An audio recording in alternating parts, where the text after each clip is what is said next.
Hello friends.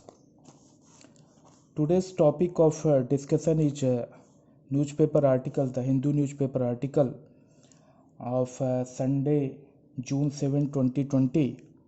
The title of the article is Serotonin Triggers Desert Locust Swarm. This article was written by D. Balasubramaniam. Now you know that we have developed a model.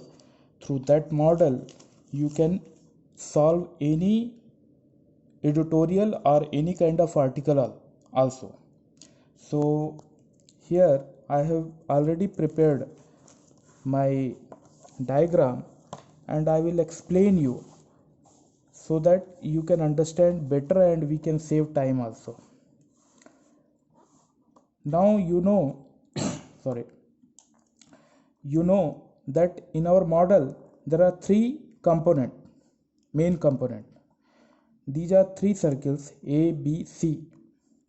A is a starting point which changes to B and in the overall context of C.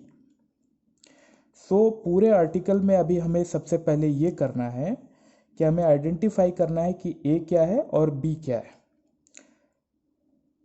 यहाँ हम देखते हैं कि A जो हो रहा है change हो रहा है B में. तो हम अगर पूरे आर्टिकल को स्टडी करें तो हमें पता चलेगा कि कौन सी चीज़ में चेंजेस हो रहा है. तो इस आर्टिकल में चेंज किस में हो रहा है? इस आर्टिकल चेंज हो रहा है डेजर्ट लोकास्ट में, जो कि एक सिंगलटन रेक्लूस क्रीचर है जिसमें चेंज होता है और वो एक स्वार्म का रूप ले लेता है. और स्वार्म की वजह से वो हमारे एग्रीकल्चर या फॉरेस्ट्री के लिए काफ़ी हार्मफुल है. तो हम यहाँ पर ये देख रहे हैं कि जो ए पॉइंट है that this A correspond to the desert locust when it is singleton or recluse socially cut off है, और B correspond to the point when this locust has created a swarm. It has joined hand with other creature and it become a swarm, and that is moving, eating all the grasses along the way and harvest.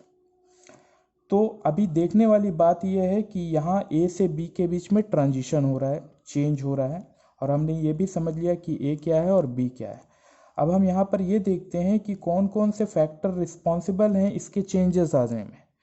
तो यहाँ हमने कुछ factor list out किए हुए हैं. जैसा कि हम देख रहे हैं कि पहला फैक्टर जो है वो है सीजन का. जैसे ही हार्वेस्ट सीजन आता है, ये टेंडेंसी लोकास्ट में होती है कि वो स्वार्म क्रिएट करे. तो ये आर्टिकल ये बताता है कि हार्वेस्ट सीजन में ये सारी चीज़ें होती हैं. दूसरी चीज़ें हैं, ये आर्टिकल ये बोलता है कि जो लोकास्ट में ये स्वार्म बनाने की टेंडेंसी इसलिए आती है क्योंकि वो जब ये पर्टिकुलर हार्वेस्ट सीजन में जब एक लोकास्ट दूसरे लोकास्ट के मैकेनिकल टच में, एक दूसरे के फिजिकल कांटेक्ट में आता है, तो उसमें सेरोटोनिन करके एक केमिकल जो कि जो का सिक्रेशन जो कि पैदा होता है उसमें, उसकी बॉडी में, वो सेरोटोनिन जो केमिकल है वो is creating a swarm, is making them to create a swarm. तो ये एक तरीके से न्यूरोलॉजिकल फैक्टर यहाँ पर इन्वॉल्व हो जाता है एक मैकेनिकल टच से, जो कि आपस में उनके और एक दूसरे को बाइंड करता है कि वो स्वार्म बनाए.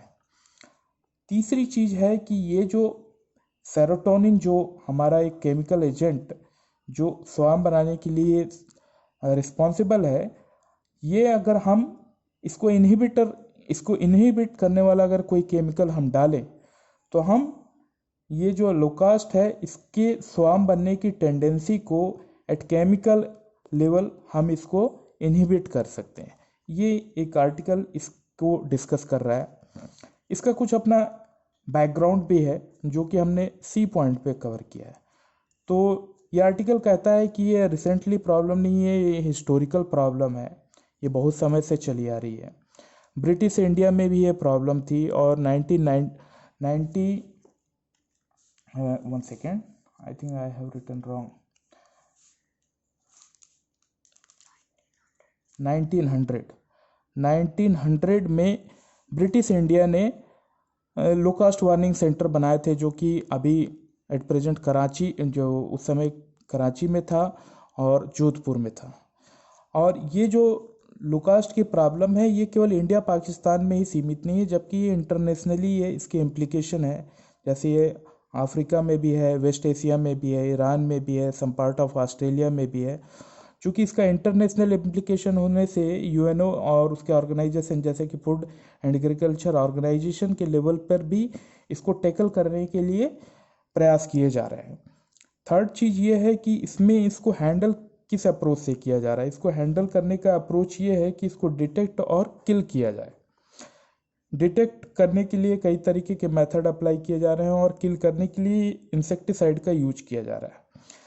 अब ये आर्टिकल ये कहता है कि इसमें दो तरीके से अप्रोच हो गया इस स्वार्म की प्रॉब्लम को सॉल्व करने के लिए। एक तो पहला है इंसेक्टिसाइड यूज करके, और दूसरा एक इनहिबिटर यूज करके, जो कि सेरोटोनिन की को बढ़ने से बनाता है, मतलब को का इफेक्टिव होने से रोकता है। तो ये बेसिकली अगर हम इसको इस लेवल पे स्वार्म को क्रिएट होने पे रोक पाए through use of inhibitor, rather than using one swarm is created insecticide to kill and destroy the swarm।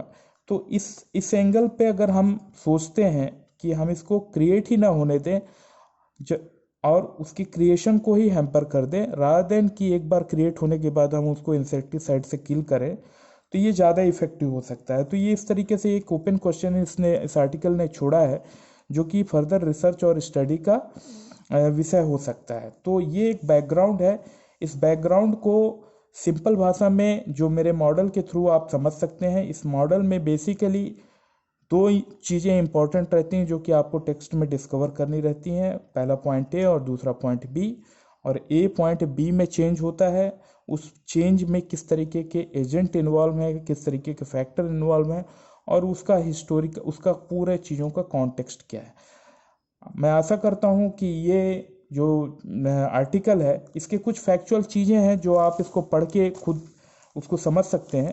मैंने एक ओवरऑल आइडिया आपको दिया है। कुछ फैक्चुअल चीज़ें हैं, जैसे पेपर्स हैं या ऑथर्स के नाम हैं, वो चीज़ें आपको मेमोराइज करना है, वो चीज़ आप कर सकते हैं। लेकिन ओवरऑल कॉन्टेक्स्ट मैंने आपको देने का प्रयास किया है through this talk. I think ये आपके लिए हेल्पफुल होगा। Thank you very much.